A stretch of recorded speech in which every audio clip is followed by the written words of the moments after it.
over the weekend, an incident took place at a Trump rally, a shooting that left everyone stunned and Trump with a bloody ear. But that's not all. This story has got twists that you won't believe. Now, here's what people are saying about what caused the incident, and it's none other than the sitting president's statement. Some are pointing fingers at President Joe Biden, claiming that a single comment he made might have lit the fuse. Biden said it was time to put Trump in a bullseye, and now he's the victim of an attempted assassination. Let's get right into the whole thing. On July 13th, 2024, former President Donald Trump was at a rally in Butler, Pennsylvania when things took a surprising turn. Shots were fired, and Trump was whisked off stage by the Secret Service. He later shared that a bullet had grazed the upper part of his right ear. He's going down!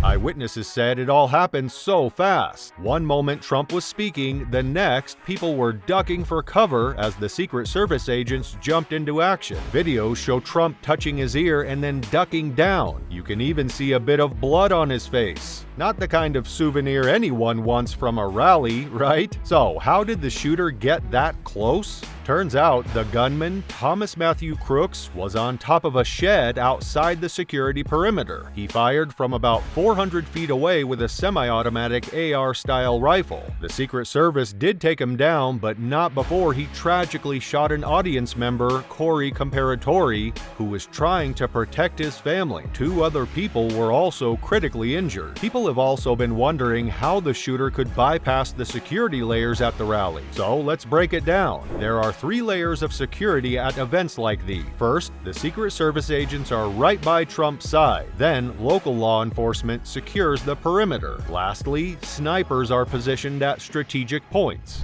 According to a former agent, Secret Service counter-sniper teams should have scoped out and advanced all those areas where there were potential threats beforehand. The shooter managed to breach the second layer, which should have been secured by local cops. He climbed onto a rooftop, giving him a clear shot. 3 layers of protection, and still the guy found a way in? Well, experts are suggesting better coordination and more thorough checks in the future at rallies like these, and maybe even some high-tech gadgets to spot threats earlier. President Emmanuel Macron posted on social media. He said, "This is a tragedy for our democracies," and that France shares the shock and indignation of the American people. Well, a lot of people had something to say about the incident. World leaders like French President Emmanuel Macron, who spoke out against the violence and sent his best wishes for Trump's recovery. Macron called the attack a tragedy for our democracies and stressed that political violence is never acceptable. I have tried to get a hold of Donald. He's with his doctors. Apparently he's doing well. Even President Joe Biden spoke out against the violence and called for unity. He said he was relieved that Trump was safe and wished him well. Biden also sent his prayers to Trump's family and everyone affected by the incident. He praised Corey Comparatori, the man who died protecting his family, calling him a hero. Biden said, we must not go down this road in America. There is no place in America for this kind of violence, for any violence ever, period. No exception. He urged everyone to cool down the heated political talk and reminded us that we should settle our differences with votes, not violence. Amidst all these reactions and even Biden's prayers to Trump, people suddenly remembered Biden's past statement, the bullseye comment. Politico reports that a week ago, Biden told donors, we're done talking about the debate. It's time to put Trump in a bullseye. And one day before the shooting, Biden called Trump a threat to this nation. So, what's the deal with Biden's bullseye comment? A while back, President Joe Biden said something that really got people talking. He mentioned that it was time to put Trump in a bullseye. Now, Biden probably didn't mean it literally, but some folks took it pretty seriously.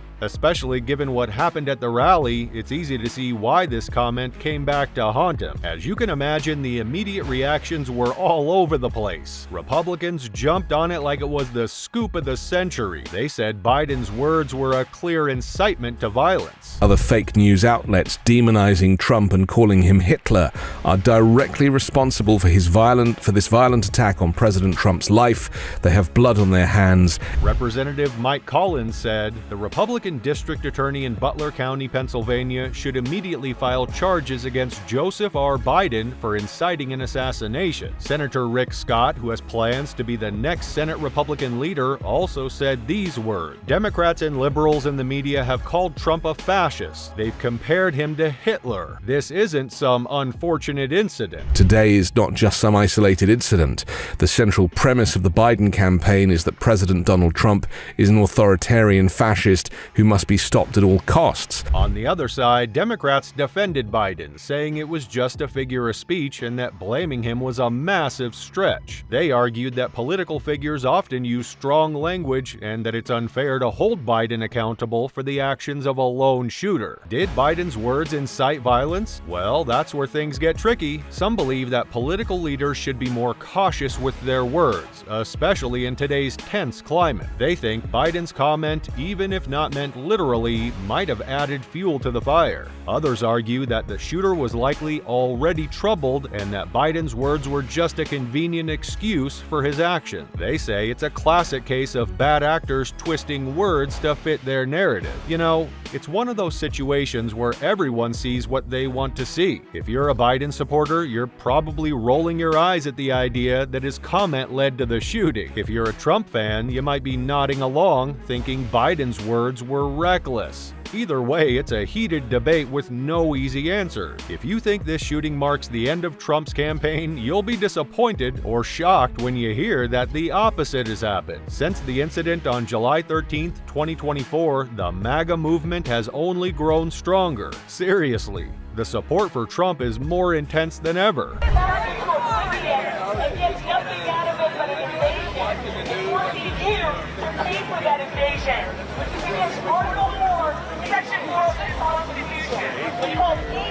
Right after the shooting, social media was flooded with messages of support for Trump. Hashtags like Stand with Trump and MAGA United started trending, and you couldn't scroll for 2 seconds without seeing a post from someone showing their unwavering loyalty. Melania Trump broke her silence in regards to that attempted assassination of her husband. And just like her husband, Melania's statement also focuses on unity, saying in part, quote, "This morning, ascend above the hate, the vitriol, and the simple-minded ideas that ignite violence." Even Trump's wife, Melania Trump, shared her thoughts in a heartfelt post, expressing her gratitude and concern. Melania wrote, "When I watched that violent bullet strike my husband Donald, I realized my life and Barron's life were on the brink of devastating change. I'm grateful to the brave Secret Service agents and law enforcement officials who risked their lives to protect my husband. To the families of the innocent victims, I humbly offer my sincerest sympathy. Your need to summon your inner strength for such a terrible reason saddens me." It's like the entire MAGA community doubled down, sending a clear message that they won't be intimidated. The duel between Alexander Hamilton and Aaron Burr in the aftermath of the 1804 New York gubernatorial election.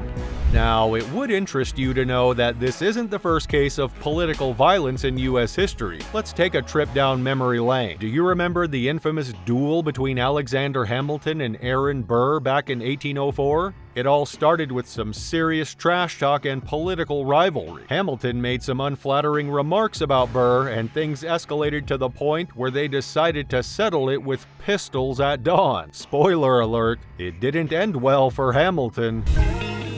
I have a dream that my 4 little children will one day live in a nation where they will not be judged by the color of their skin, but by the content of their character. Fast forward to the 1960s, and we've got another example. Martin Luther King Jr., a man of peace, was often at the center of heated rhetoric. Unfortunately, his powerful speeches and the intense political climate of the civil rights movement led to his assassination in 1968 by James Earl Ray. King's calls for equality and justice were met with both admiration and fierce opposition, showing how deeply political words can resonate. Police say he shot 14 others, including the Congresswoman, before bystanders tackled him.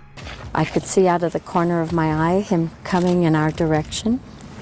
Then there's the shooting of Congresswoman Gabrielle Giffords in 2011. Giffords was holding a public meeting when a gunman opened fire, injuring her and killing 6 others. Before the attack, there had been a lot of heated political debates, especially around healthcare reform. Some pointed fingers at the fierce talks and inflammatory comments made by various politicians as contributing factors. So what's the takeaway here? Words have power. And when politicians speak, people listen. Sometimes this leads to positive changes, but other times it can fan the flames of conflict. The big question is, are we repeating past mistakes? Maybe. Are we learning from the past, or are we stuck in a loop? Again, maybe. But it's very clear that words really have the power to change things.